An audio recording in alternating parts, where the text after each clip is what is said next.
Today we're going to talk about the Gilded Age in the East and the West.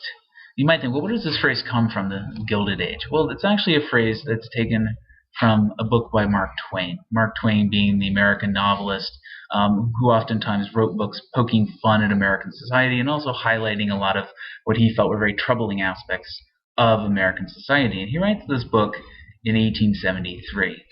And he writes it to highlight what he felt were a lot of the problems going on in American society, particularly the rampant corruption among officials in the government, rampant corruption among powerful business owners and titans of industry, and also this sense that he was concerned about a sort of flex morality, that people felt it was okay to break the law if they made money in the end, or they felt that it was okay as long as it didn't hurt too many people. And he disliked this, felt it was really destroying American society. So he writes this book to highlight, in a sense, the problems in American society. Well, American historians have taken this term, they've used it to describe the period that Twain's writing about, ultimately the 1870s through the 1890s. And so when we talk about the Gilded Age, ultimately we're referring to this particular time period in American history. It's a time period that's characterized with four primary trends. One we've already talked about, which is industrialization. This growth of American industry during the Second Industrial Revolution. The other three trends we're going to focus on today, first of those is immigration. We're talking about immigrants coming to the United States in great numbers.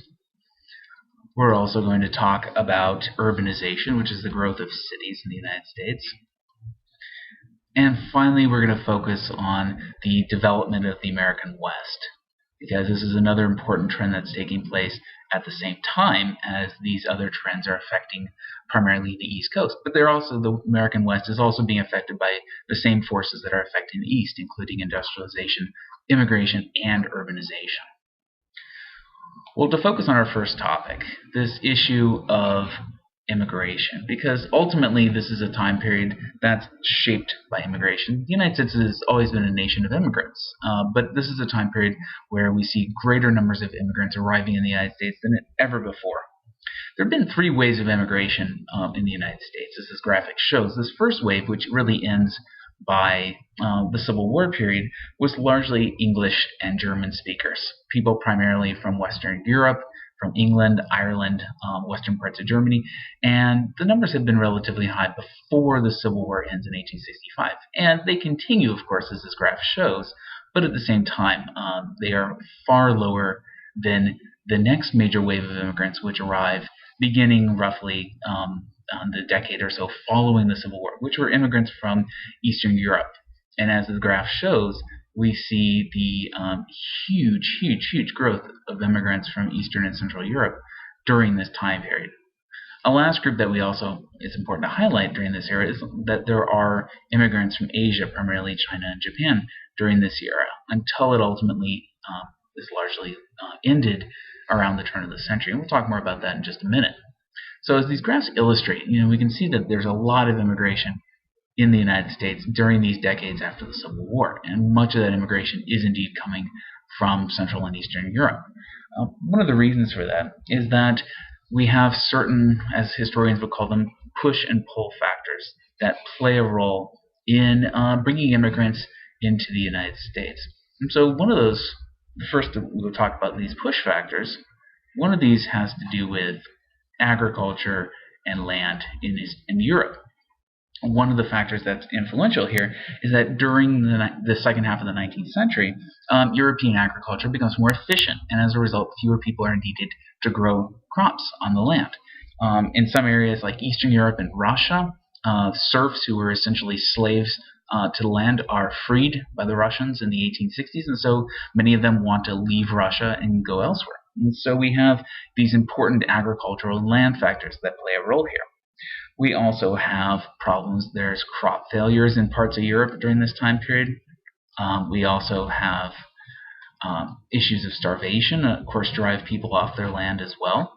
And what we also begin to see in Europe during the 19th century is a population boom. In fact, the population of Europe essentially doubles during the course of the 19th century, despite all these other problems. And so as a result, there's less land, less food, less resources to go around, so many people decide to go to the United States or other nations in the Western Hemisphere to simply escape from these bad conditions in Europe. Now, of course, there are also pull factors, factors that pull people out of Europe as well as Asia and bring them to the United States. One of these is that as businesses grow during the second half of the 19th century, we see a labor shortage. There simply aren't enough American workers to work in a lot of these expanding businesses, these big industries. We also have the allure of land in the West that's open for settlement. And so many agricultural workers in the Eastern Europe want to go west to have their own farms, to own their own land for the first time in their lives. A last factor that is a pull is something that historians call chain migration. And chain migration is when a few immigrants arrive and they like what they see, and they start sending money back and encouraging family members or friends or people within their community to migrate. And pretty soon, as if a chain is created, people begin to migrate in large numbers across the Atlantic or across the Pacific, from Europe and from Asia to the Americas. And so this chain just sort of continues to pull people over until entire communities, in some cases, have relocated over the course of 10 or 15 years to the United States. Well, the experience of immigrating during the second half of the 19th century also becomes much easier. And this is another reason why so many more people leave Europe and Asia and come to the United States. New technologies such as the steamship make it much easier for immigrants to arrive in the United States because steamships are run on a regular schedule, as opposed to just when the wind is blowing, as had been during the age of sail. It also leads to faster shipping, makes it much easier. Prices come down as more competition happens between steamship lines, and so as a result, it's easier for immigrants to get to the United States. Well, once they reach the United States, many of them in the later decades of the 19th century go through Ellis Island, as we have pictured here. This is the reception center for immigrants in the United States. And for the most part, until the final decades of the 19th century, there isn't a very strict screening process. Basically, they're screened for communicable diseases. Their political leanings, left-wing radicals and anarchists are generally sent back to Europe if they admit to being radicals. And, of course, morality. Prostitutes and other people who are seen as criminals or seen as possibly engaging in criminal activities are not allowed into the United States. Well, once immigrants arrive in the United States, of course, the challenge is finding a place to live, finding a place to work. Many seek ethnic communities of people who are their fellow ethnicity in many of the cities that they arrive in, such as New York City, Baltimore, Boston. Others with a little bit of money buy railroad tickets, travel west to communities like Pittsburgh, Cincinnati, Chicago, where there are businesses that are, of course, hiring in large numbers. And so for immigrants, it's ultimately finding a place to settle or finding a way of traveling to a community where there are jobs available. This becomes really the driving factor in trying to settle in the United States. And once immigrants found employment, they would often settle in communities where fellow immigrants were living, and this became a way of sort of maintaining ethnic identity, maintaining their language, but also gradually adapting American culture and American habits as well. During the final decades of the 19th century, of course, there's a reaction against immigration. We call this nativism. And nativism was essentially this reaction by Americans, people born and raised in the United States, against immigrants. Anti-immigration, basically a modern term for this. There had always been a certain anti-immigration sense in the United States, but during the end of the 19th century, this becomes quite large. This cartoon we have here shows Uncle Sam literally being eaten by European immigrants and by Chinese immigrants. These very stereotyped images that we have of Europeans and Asian immigrants. The idea was that there were too many immigrants in the United States. American values and American culture was being destroyed, and gradually the public begins to demand greater restrictions on immigration. And so it's really in the final decades of the 19th century that we begin to see restrictions placed on immigration. And some of these restrictions, in the case of Chinese and Japanese immigrants, were essentially banning all Japanese and Chinese immigration, essentially closing the door to all people of Asian ancestry. In the case of Europeans, more restrictions on political identities, more restrictions on people with communicable diseases, and ultimately other types of ways that immigrants could be restricted during the end of this time period. Well, along with immigration, and certainly one of the factors that is encouraged by immigration is urbanization, or in other words, the growth of American cities during this era. American cities become extremely crowded, extremely densely populated during this time period. In 1800, at the beginning of the century, only about 5% of Americans actually live in cities. Well, by basically 1900, by the first decade of the 19th century, nearly 50% of Americans are now living in cities. And this is a dramatic change. Part of this are Americans who migrate from rural areas like the farm to cities, and part of this, of course, is immigration that we just talked about. Ultimately, American cities grow tremendously. Just to give you actual numbers, in just the decade of the 1880s and 1890s, nearly 15 million Americans migrate. And if we look at that in a bigger picture, the decade of the 1870s through about 1920, we're talking about nearly 44 million people end up in American cities. So American cities just become crowded, noisy, polluted, and increasingly dangerous. These photos illustrate just how crowded places like Mulberry Street, featured here, which is in the Lower East Side of Manhattan, which was a heavily immigrant neighborhood. If we look at some of these other images, we can see, for instance, here we have Philadelphia, one of these busy urban neighborhoods in Philadelphia. And increasingly going down to other places, Chicago, for instance, you can just see the press of traffic, street traffic, people trying to get by downtown Chicago. And even the back alleys and the back neighborhoods are also increasingly growing as people are just trying to settle wherever they can in many of these communities.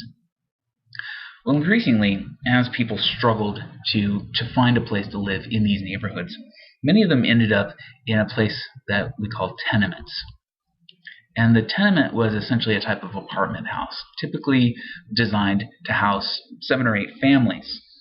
The biggest problem was, of course, that rarely, if ever, were indeed 7 or 8 families living in these. They were essentially packed in as tightly as possible. And the end result of this was that many of these tenement houses had, in some cases, 20, 25 people packed into an individual apartment. And these were very narrow apartments, often no more than 25 feet wide at the part that faces the street. And again, 2 to 3 apartments per level, which resulted in just a densely packed house. And there were hundreds and not thousands of these tenements all throughout, especially places like New York City, Boston, Philadelphia. Many of these, of course, typically had no indoor plumbing. There were wells and pit toilets in the back, oftentimes taking their water from the same place. Wood or coal stoves, no indoor heating of electrical nature or anything like that. And typically the ground floor oftentimes consisted of shops, and the upper floors were residential. But even within these residences, typically people would have jobs, workshops at home where they would do sewing and other types of garment manufacturing. So typically you had very narrow, confined spaces with people simply packed in wherever they could fit. Some of these images are taken of New York tenements and just illustrate how densely packed so many of these tenement structures were throughout the entire city. Well, of course, just like cities in general, these tenements are dirty, they're dangerous, they're fire prone, and there's a constant problem in New York City and other urban communities trying to maintain law and order, trying to maintain sanitation, sewage, basic needs to keep these cities healthy. In many respects, by the beginning of the 1900s, America's cities are in trouble because they are indeed overcrowded. They are packed full of people. Many immigrants are living in these cities. In cities like Chicago, for instance, 3/4 of the city population by 1900 were immigrants. So just huge numbers of immigrants arriving in these cities. And as a result, filling these cities along with native-born Americans. Well, one of the big reactions to this growth of an urban poor is that many middle-class and wealthy people flee the cities, and cities go from being a location where it's mostly middle-class and wealthy people to being mostly poor. And the middle-class and wealthy people instead move out to the suburbs. So this is where we really see people beginning to leave and go to the suburbs where they can use transportation options like trolleys, trains to get to work, as opposed to living within walking distance of their jobs. And so the cities ultimately become areas that are largely housed by poor people, people who have to live in the cities because they can't afford to live anywhere else, and they have no other options, especially if they want to live close to their work. So as I just said, American cities become very overcrowded and prone to all sorts of problems by 1900, and a really, in a sense, very bad place to live for many of the people living in these cities. Well, the final area I want to focus on that has to do with the Gilded Age is this transformation of the American West that happens during this same time period. It's important to keep in mind when we talk about the American West is that we're talking about the same economic, social, and technological forces that influence the development of the East. And in a sense, immigration, urbanization, and industrialization affect the West just as they affect the East during this time period. And in fact, by 1890, a higher percentage of Westerners actually lived in cities than people living in eastern states. And in fact, the West was actually more ethnically diverse than the East. There were far more people of different ethnicities living in Western states than living in the East. So in many cases, the West is actually a trendsetter when it comes to some of these big trends that we're talking about. Well, industries and technology certainly affected Western development. Of course, the railroad being one of these hugely important industries that has a role to play in Western development, allowed for easier migration to the West, permitted commercial agriculture on a large scale not seen in the East, and also made it easier just to transport raw materials, mining products from mines, as well as agricultural goods to the Midwest and the East to market. And so important technology. Telephone and the telegraph. We have an image here of building the railroad, and alongside, of course, is the handy telegraph. Telegraphs were a staple of the American West, and just like the railroad, they allowed people to communicate easier with the East. For farmers, they allowed them to get current prices on crops like corn and wheat, and ultimately to know when to sell those products. And so farmers in the West were very much wired in. They were very much connected to the East through these communications technologies. Ultimately, the West is largely shaped by commercial agriculture, by extractive industries such as mining, and well, we tend to have this image of the West as being a place of the individual landowner, the homesteader, for example. The reality is that was a fairly minor part of the economic development of the West. It was largely large commercial farms. They called them bonanza farms, featured here. And these were farms that typically employed wage workers. People who worked on these farms didn't own them. And they grew crops on a massive scale, and on a commercial scale, as opposed to a small scale. And the same thing with the images here of mines. Mining is a very important staple of the West. And again, it's mostly wage workers. Very few people who work in mines own the mines. It's mostly hired labor. And so as a result, when the West develops, it's largely a market or a cash economy. It's not an economy where people are bartering and trading goods between each other. These are largely wage workers. They're earning money, and they're using that money to buy things that are being imported into the West from the East. So it's important to keep in mind that, again, the West is a commercial economy. The West is not simply a place of individual homesteaders kind of making their own out in the wilderness. It's really a commercial society by the final decades of the 19th century. Well, the federal government plays a tremendous role in Western development. And so the last thing I really want to focus on are some of the ways that the federal government influences the Western development. The federal government plays an important role in encouraging people to go west through the Transcontinental Railroad Act of 1862, through the Homestead Act of 1862, and these acts all encourage people to move west and settle in the West, or start businesses in the West. The government also provided massive land grants to railroads. In fact, railroads received grants of land 20 miles on each side of the railroad tracks, and so it once again gave railroads a huge amount of land to contribute to settlers, to bribe settlers basically to go west with the offer of cheap or free land. Ultimately, of course, the biggest impact that the federal government plays in the West is by pacifying, subjugating, and displacing Native Americans. Because, of course, the West was not an unsettled place. Native Americans lived throughout the American West. And ultimately, the federal government takes it as its responsibility to pacify, subjugate, and ultimately remove or displace Native Americans from their homeland. And so, as we can see, Native Americans were certainly occupied major sections of the West. And for Plains Indians especially, the buffalo was the major source of food and provided most of the basic necessities for their lives. Well, one of the things that the federal government begins to do is actually hire people to decimate the herds of buffalo. Buffalo herds dropped from nearly 30 million at the beginning of the century to perhaps as few as 1,000 by late in the century. And Indian tribes just couldn't live on this dwindling supply of buffalo and became increasingly dependent on the American government for food, for shelter, for basic necessities, which is exactly what the federal government wanted as a part of this project. So the U.S. Army is really the driving force behind this effort at pacifying and subjugating people living in the West.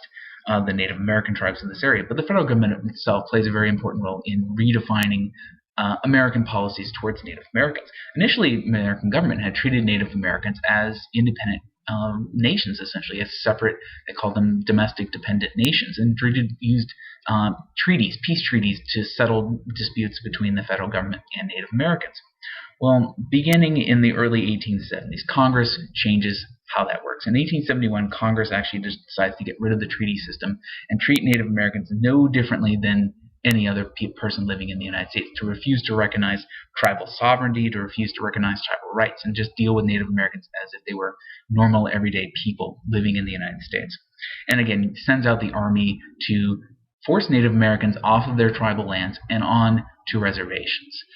Here we have this map that shows all of the tribal reservation lands that are created throughout the West. Tiny little sections of land compared to these vast territories that Native Americans had been occupying prior to Western development.